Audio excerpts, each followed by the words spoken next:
শনিবার দিন ছিল তোতোর ভ্যাকসিনেশনের ডেট, তাই সকাল সকাল তাড়াহুড়ো করে খাওয়া দাওয়া সেরে বেরিয়ে পড়লাম তোতোকে ভ্যাকসিন দেওয়ার জন্য। প্রসেসটা পেনফুল হলেও তোতোর ভালোর জন্য তো সেটা সহ্য করতেই হবে। ডক্টরের বাড়িতেই তার চেম্বার, আর তার অপোজিটে আছে পুকুর, পুকুরে আছে প্রচুর মাছ। এত বছরে এই ফার্স্ট চেম্বার এত ফাঁকা ছিল, এটা পুরোই আনএক্সপেক্টেড। একটা পেশেন্টের পরেই ঢুকে গেলাম আমরা, আর ভেতরে তোতো টেডি বিয়ার নিয়ে খেলা করছিল।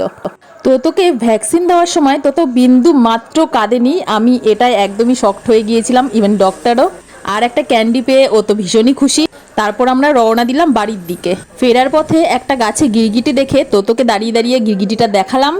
গিরগিটিটা সেমন একটা বড় ছিল না, গাছটা ছিল পুকুরের পাশে। যা গরম লাগছিল দুপুরে, ভাবছিলাম পুকুরের মধ্যে একটা ঝাঁপ দিয়ে দিই, কিন্তু সেটা তো সম্ভব ছিল না। তাই পুকুরে সবাইকে স্নান করতে দেখে ছোটবেলার স্মৃতিগুলো মনে করে খুশি হয়ে চলে আসলাম বাড়িতে। আরও মিনি ব্লগ পাওয়ার জন্য চ্যানেলটিকে সাবস্ক্রাইব করে দিও। বাই।